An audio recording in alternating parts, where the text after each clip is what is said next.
bismillaahi raxmaani raxiim. assalaamu calaykum waraxmatullaahi tacaala wabarakaatuhu. daawadayaal kusoo dhowaada warka telefishinka caalamiga ee burdheera miidiya. qodobada aan idin hayna maanta waxaa ka mid a dowladda soomaaliya oo guddi u saartay shaqaaqadii ka dhacday duleedka magaalada beledweyn, wasiirka arrimaha dibadda soomaaliya oo maraykanka uga qayb galay kulan su-aalo lagu weydiinay, ciidamada sida gaarka u tababaran ee danab oo howlgal ka fuliyay gobolka jubbada hoose, 4 ruux oo lagu dilay deegaan u dhow magaalada dhuusamareeb ee caasimada dowlad goboleedka galmudug.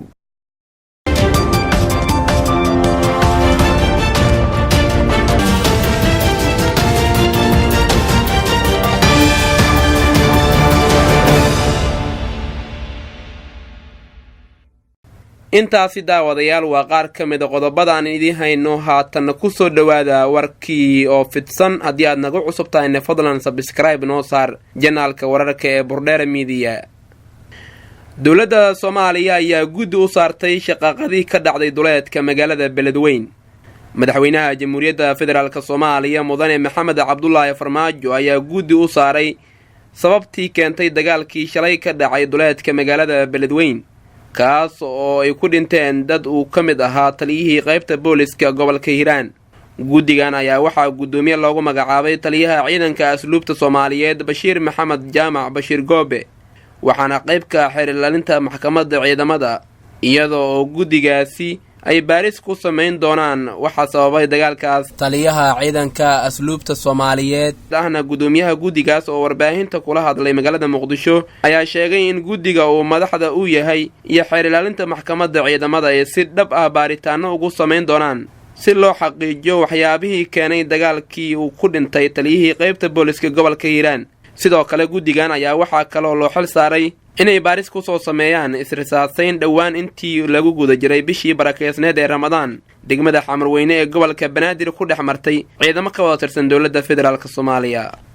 wasiirka arrimaha dibadda soomaaliya ayaa maraykanka uga qayb galay kulan su-aalo lagu weydiinayay. wasiirka arrimaha dibadda iyo iskaashiga caalamiga ee dowladda federaalk soomaaliya ambasador axmed ciise cawad oo maalmahan ku sugnaa magaalada minneabolis gobolka minnesota ee dalka maraykanka ayaa kulan la qaatay qaar ka mid ah jaaliyadda soomaaliyeed qaybaheeda kala duwan. mudane ambasador axmed ciise cawad ayaa ka warbixiyey xaaladda dalka iyo guulaha laga gaaray arrimaha siyaasadda, ganacsiga iyo xiriirka caalamiga ah. kulanka oo iska kaashadeen hay-adda global minnesota oo ah hay-ad ay kulansadeen ganacsatada gobolka iyo jaamacadda gosberg ayaa waxaa wasiirka su-aalo laga weydiiyey xaaladda dalka, isagoo jawaabo waafiya ka siiyey dadkii goobta ku sugnaa. ugu dambeyntii wasiirka ayaa xusay doorka ay jaaliyadda soomaaliyeed ku leedahay dib u dhiska soomaaliya, kulana dardaarmay inay talo, toosin iyo tabarucaad uga qayb qaataan kaalin mug iyo miisaanba leh.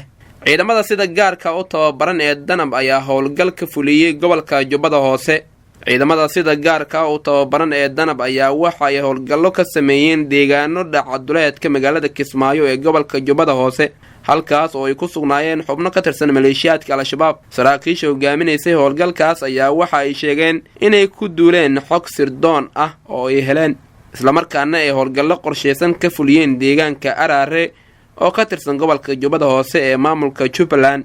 taliyaha qaybta ururka 2 ee ciidanka danab ee gobolka jubbada hoose gaashaanle muraal ayaa sheegay in ciidanka degan deegaanka baarsanguuni ay fuliyeen howlgalkaas, islamarkaana ay dileen xubno ka tirsan maleeshiyaadka argagixisada al-shabaab, balse dhankooda aan wax khasaare ah soo gaarin. sidoo kale waxa uu hadalkiisa intaas ku daray in howlgallada ay sii wadi doonaan, islamarkaana howlgalkan kan xiga uu noqon doono deegaanka koban iyo deegaano kale oo ay ku sugayiin maleeshiyaadka al-shabaab. muddooyinkii ugu dambeeyey ayaa ciidamada dowladda iyo kuwa maamulka jubbaland waxa ay wadeen dhaqdhaqaaqyo ku aadan sidii ay maleeshiyaadka argagixisada uga sifayn lahaayeen deegaanada ay kaga sugan yihiin gobolada jubbooyinka. ugu dambeyn 4 ruux ayaa lagu dilay deegaan u dhow magaalada dhuusamareeb ee caasimada dowlad goboleedka galmudug. wararka laga helayo gobolka galgaduud ee maamulka galmudug ayaa waxa ay sheegayaan in xalay saqday dhexe 4 ruux lagu dilay deegaan duleedka ka ah magaalada dhuusamareeb ee xarunta rasmiga ah ee dowlad goboleedka galmudug.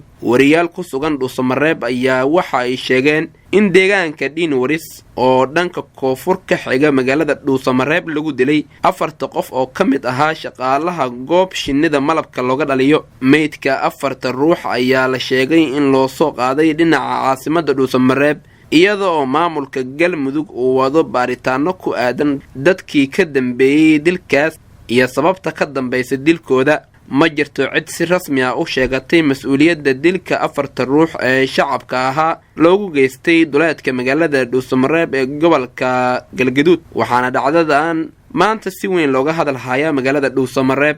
guud ahaan warkii aad kala socoteen telefishinka caalamiga ee Burdera Media daawadayaal waa naga intaas.